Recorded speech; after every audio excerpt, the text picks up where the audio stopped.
दोस्तों, stock market में अक्सर हम आईटी कंपनीज, इंफ्रा कंपनीज या फिर मैन्युफैक्चरिंग के आईपीओ देखते हैं। लेकिन अब एक ऐसा आईपीओ आने वाला है जो डायरेक्ट भारत के दिल से कनेक्टेड है।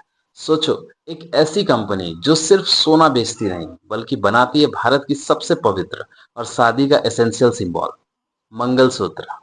अब सवाल ये है कि क्या श्रृंगार हाउस ऑफ मंगलसूत्र लिमिटेड का आईपीओ एक गोल्डन अपॉर्चुनिटीज है इन्वेस्टर के लिए, या फिर ये एक सिर्फ चमक है जो लिस्टिंग के बाद उतर सकती है। इस वीडियो में हम डिटेल में जानेंगे कंपनी का बिजनेस मॉडल क्या है, फाइनेंशियल कैसे परफॉर्म कर रहे हैं, आईपीओ के सारे इंपॉर्टेंट डिटेल्स क्या बोलते हैं, साथ ही शॉर्ट एनालिसिस भी करेंगे। और दोस्तों, सबसे क्रूशियल पार्ट, हम पीयर्स कंपैरिजन भी करेंगे, जिसमें देखेंगे कि श्रृंगार हाउस ऑफ मंगलसूत्र अपने कंपटीटर्स के बीच में कहां स्टैंड करता है और 100 में से कितने पॉइंट इस कंपनी को मिलते हैं। फाइनली ये भी जानेंगे कि आपको अपना हार्ड एंड मनी इस आईपीओ में लगाना चाहिए या फिर दूर रहना चाहिए। चलिए शुरू करते हैं। श्रृंगार हाउस ऑफ मंगलसूत्र लिमिटेड की शुरुआत हुई थी 2009 में। ये कंपनी स्पेशलाइज करती है मंगलसूत्र डिजाइन और मैन्युफैक्चरिंग में, और सिर्फ एक या दो डिजाइन नहीं, बल्कि एक डाइवर्स कलेक्शन। इनमें यूज होते हैं अमेरिकन डायमंड्स, क्यूबिक जिरकोना, पर्ल्स और सेमी प्रीसियस स्टोन्स, जो 18 कैरेट और 22 कैरेट गोल्ड के साथ बनाए जाते हैं। सबसे बड़ी बात, कंपनी का फोकस है बी टू बी क्लाइंट पे, मतलब ये अपना product directly corporates, wholesale jewellers और रिटेलर्स को सेल करती है। आज के टाइम में कंपनी की प्रेजेंस है 24 स्टेट्स और 4 यूनियन टेरिटरीज में। सिर्फ डोमेस्टिक मार्केट ही नहीं, श्रृंगार ने अपना नेटवर्क एक्सपेंड कर लिया है यूके, यूएसए, यूएई, न्यूजीलैंड और फिजी तक। और क्लाइंट की लिस्ट देखिए, Malabar gold, Titan, GRT jewellers, Reliance retail, Joy Lucas और दमास ज्वेलरी, यानी इंडस्ट्री के सबसे बड़े नाम इनके क्लाइंट लिस्ट में शामिल हैं।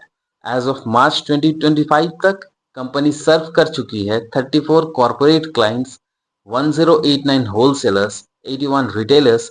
सिर्फ इतना ही नहीं, कंपनी जॉब वर्क बेसिस पे भी मंगलसूत्र बनाती है अपने कॉर्पोरेट क्लाइंट के लिए। अगर प्रोडक्शन की बात करें तो फिस्कल 2023 से 2024 के बीच कंपनी ने लगभग 870 केजी से 1320 केजी बुलियन को मंगलसूत्र में कन्वर्ट किया है, जो कि इस फील्ड में एक बड़ा क्वांटिटी है। अब बात करते हैं आईपीओ के असली नंबर्स की।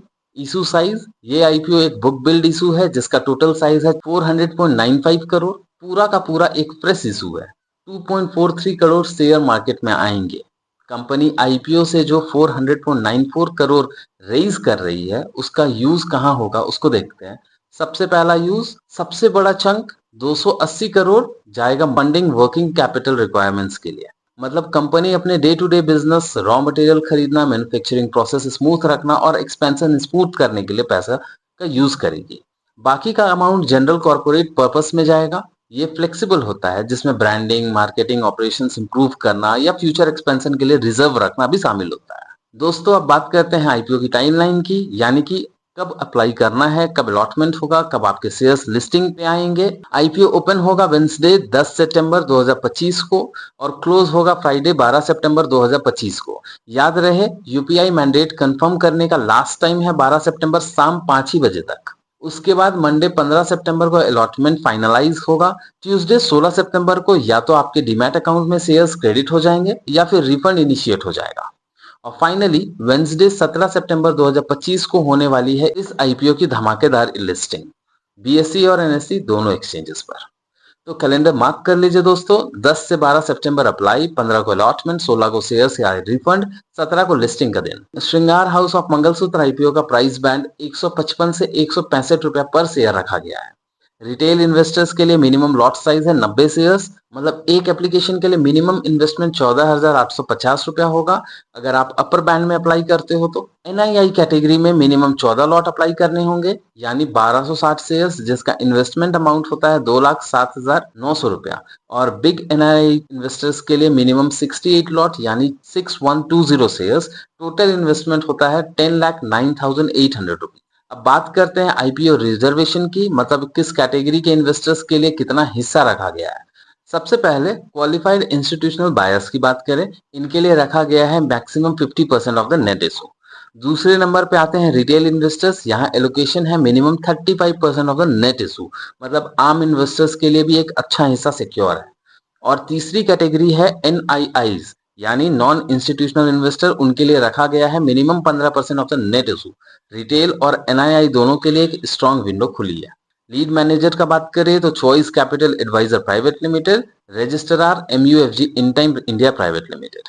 चलिए दोस्तों, अब बात करते हैं श्रृंगार हाउस ऑफ मंगलसूत्र के फाइनेंशियल्स की, यानी पैसा कैसे आया और कैसे गया। सबसे पहले देखते हैं रेवेन्यू। कंपनी का टोटल इनकम मार्च 2023 में था 51 करोड़, जो 2024 में बढ़कर 1102 करोड़ हो गया और 2025 में फिर जंप करके 1430 करोड़ हो गया। अब देखते हैं पैट को। 2023 में 23 करोड़ का प्रॉफिट था, 2024 में 31 करोड़ और 2025 में सीधा 61 करोड़, यानी प्रॉफिट ग्रोथ भी ऑलमोस्ट डबल हो गई है। एबिडा, सिंपल शब्दों में ऑपरेटिंग प्रॉफिट, ये भी 2023 में 38 करोड़ था, 2025 में 92 करोड़ हो गया। इससे पता चलता है कि कंपनी की कोर ऑपरेशन से अर्निंग स्ट्रांग है। नेटवर्थ की बात करें तो 2023 में 105 करोड़ और 2025 में 200 करोड़, मतलब कंपनी की फाइनेंशियल बेस भी डबल हो गई है। लेकिन एक चीज देखना लायक है, डेट भी बढ़कर 93 करोड़ से 123 करोड़ हो गया है, मतलब एक्सपेंशन के लिए कंपनी ने लोन का यूज किया है। अब बात करते हैं कि परफॉर्मेंस इंडिकेटर्स की। रिटर्न ऑन कैपिटल एम्प्लॉयड 32.43% है, मतलब कंपनी अपने कैपिटल का यूज करके 32% का रिटर्न कमा रही है, जो एकदम स्ट्रांग है। डेट टू इक्विटी रेशियोज का बात करें तो 0.61 है, मतलब कंपनी के ऊपर बहुत ज्यादा कर्ज नहीं है, मैनेजेबल लेवल पे है।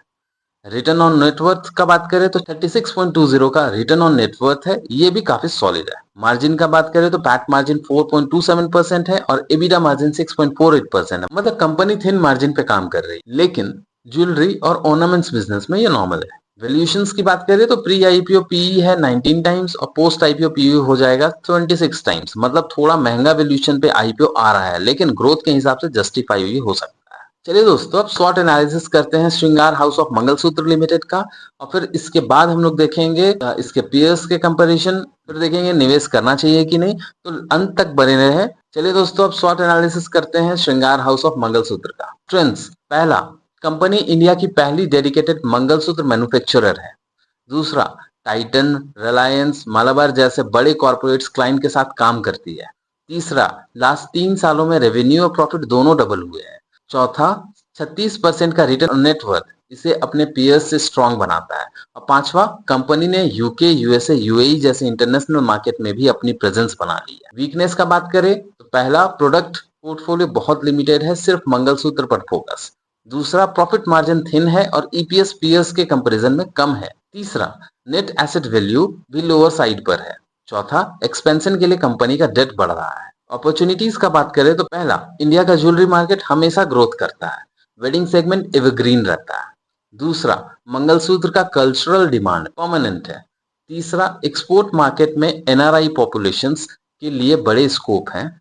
चौथा, ब्रांडिंग और रिटेल प्रेजेंस को बढ़ाकर कंपनी और फास्ट ग्रो कर सकती है। थ्रेट्स की बात करें तो पहला, कंपटीशन टाइटन, मालाबार और कल्याण जैसे बड़े बड़े ब्रांड्स के साथ है। दूसरा, गोल्ड प्राइस का फ्लक्चुएशन प्रॉफिट मार्जिन्स को डायरेक्टली इंपैक्ट करता है। तीसरा, गवर्नमेंट के नए रेगुलेशंस और रूल्स रिस्क क्रिएट करते हैं। चौथा, कंज्यूमर प्रेजेंस अगर मॉडर्न ज्वेलरी की तरफ शिफ्ट हो जाए तो कंपनी के लिए चैलेंज हो सकता है। तो दोस्तों, ये था कंप्लीट शॉर्ट एनालिसिस। अब आप समझ गए होंगे कि कंपनी के पास स्ट्रॉन्ग ग्रोथ पोटेंशियल है, लेकिन रिस्क फैक्टर भी इग्नोर नहीं किया जा सकता। दोस्तों, आईपीओ को समझने का बेस्ट तरीका है उसे कंपेयर करना बाकी लिस्टेड कंपनी से, यानी पीयर्स कंपैरिजन। तो चलिए देखते हैं श्रृंगार हाउस ऑफ मंगलसूत्र अपने कंपटीटर्स के सामने कैसे परफॉर्म कर रहा है। सबसे पहले बात करते हैं ईपीएस का। अर्निंग पर शेयर्स की बात करें तो श्रृंगार का ईपीएस है 8.57, उत्सव सीजेड गोल्ड ज्वेल्स और स्काई गोल्ड एंड डायमंड्स दोनों का ईपीएस उससे ज्यादा है, 11.63 और 9.52 के आसपास। मतलब प्रॉफिट पर शेयर्स के केस में श्रृंगार थोड़ा पीछे है। अब देखते हैं नेट एसेट वैल्यू पर शेयर का। श्रृंगार का नैब है 27.84, जबकि आरबीजेड ज्वेलर्स और उत्सव दोनों का नैब 50 to 60 के रेंज में है। मतलब एसेट के बेसिस पे भी श्रृंगार अभी छोटा है कंपेयर टू पेयर्स। सबसे इंपॉर्टेंट मेट्रिक, पी रेशियो। श्रृंगार का पीई है 26 टाइम, मतलब इन्वेस्टर्स को कंपनी के अर्निंग के 26 गुना प्राइस देने होंगे, जबकि पेयर्स में आरबीजेड ज्वेलर्स सिर्फ 17 टाइम्स पे ट्रेड कर रहा है, उत्सव 16 टाइम्स। मतलब वैल्यूएशन के हिसाब से श्रृंगार थोड़ा महंगा लगता है। अब आते हैं रिटर्न ऑन नेटवर्थ पे, जो बताता है कि कंपनी अपने शेयर होल्डर्स का पैसा कितना इफेक्टिवली यूज कर रही है। यहाँ श्रृंगार एकदम चैंपियन है, 36.20% का रिटर्न ऑन नेटवर्थ, जो सारे पेयर्स से ऊपर है। उत्सव का रिटर्न ऑन नेटवर्थ है 30.94%, आरबीजेड का है 17%, स्काई गोल्ड का 25%। मतलब अपने इक्विटी पे सबसे ज्यादा रिटर्न श्रृंगार ही जनरेट कर रहा है। तो दोस्तों ओवरऑल पिक्चर ये है कि वैल्यूएशन के हिसाब से श्रृंगार हाउस ऑफ मंगलसूत्र थोड़ा प्रीमियम पे आ रहा है और नैव ईपीएस पे पीएस से पीछे है। लेकिन अगर बात करें रिटर्न्स की एफिशिएंसी यानी रिटर्न ऑन नेटवर्थ, तो यहाँ पे कंपनी अपने कंपटीटर्स को पीछे छोड़ देती है। सिंपल शब्दों में बोले तो कंपनी महंगी है लेकिन पैसा कमाने की एफिशिएंसी टॉप क्लास है। दोस्तों अब सबसे इंपॉर्टेंट सवाल, क्या आपको श्रृंगार हाउस ऑफ मंगलसूत्र आईपीओ में पैसा लगाना चाहिए या नहीं? चलिए पॉइंट बाय पॉइंट समझते हैं। इन्वेस्टमेंट के फेवर में 4 रीजन है। पहला, कंपनी के नीश सेगमेंट में काम करती है। मंगलसूत्र एक एवरग्रीन डिमांड है। दूसरा, टाइटन, रिलायंस, मालाबार जैसे बड़े कॉर्पोरेट्स क्लाइंट होने का मतलब क्रेडिबिलिटी स्ट्रांग है। तीसरा, लास्ट 3 साल में रेवेन्यू और प्रॉफिट दोनों डबल हुए हैं, ग्रोथ विजिबल है। चौथा, इंटरनेशनल एक्सपेंशन फ्यूचर के लिए एक बड़ा पॉजिटिव है। इन्वेस्टमेंट के अगेंस्ट में रीजन, पहला, प्रोडक्ट पोर्टफोलियो लिमिटेड है, डाइवर्सिफिकेशन की कमी है। दूसरा, प्रॉफिट मार्जिन पीएस की कंपैरिजन में कम है। तीसरा, गोल्ड प्राइस के फ्लक्चुएशन से मार्जिन हमेशा रिस्क में रहते हैं। और चौथा, नैव और ईपीएस दोनों ही थोड़े वीक साइड पर है। ओवरऑल स्कोर अगर हम सब पॉइंट्स को कंसीडर करें तो इस आईपीओ को मैं 65 आउट ऑफ 100 दूंगा। मतलब average to above average IPO है। सेफ बेट नहीं, पर ग्रोथ के लिए एक ऑप्शन जरूर बन सकता है। अगर आप एक रिटेल इन्वेस्टर हैं जिनके पास लिमिटेड पैसा है तो मैं बोलूंगा कि थोड़ा कॉशियस रहिए। अगर आप रिस्क ले सकते हो तो अप्लाई कर सकते हो, वरना आप इसे मिस करके दूसरे आईपीओ का वेट भी कर सकते हो। लॉन्ग टर्म का व्यू रखे तो फायदा हो सकता है, लेकिन शॉर्ट टर्म लिस्टिंग गेन इतनी गारंटीड नहीं लग रही है। तो दोस्तों आपको क्या लगता है, श्रृंगार हाउस ऑफ मंगलसूत्र आईपीओ के एक गोल्डन अपॉर्चुनिटी है या सिर्फ एक एवरेज लिस्टिंग बनेगी? अपना ओपिनियन कमेंट बॉक्स में जरूर बताएं। अगर वीडियो पसंद आई तो लाइक करें, सब्सक्राइब करें और शेयर बिल्कुल करना मत भूलें। और बेल आइकन दबाइए ताकि आपको हर नए आईपीओ के एनालिसिस सबसे पहले मिले। ये वीडियो सिर्फ और सिर्फ एजुकेशनल और इन्फॉर्मेशनल पर्पस के लिए बनाई गई है। यहाँ दी गई कोई भी तरह का जानकारी इन्वेस्टमेंट एडवाइस नहीं है।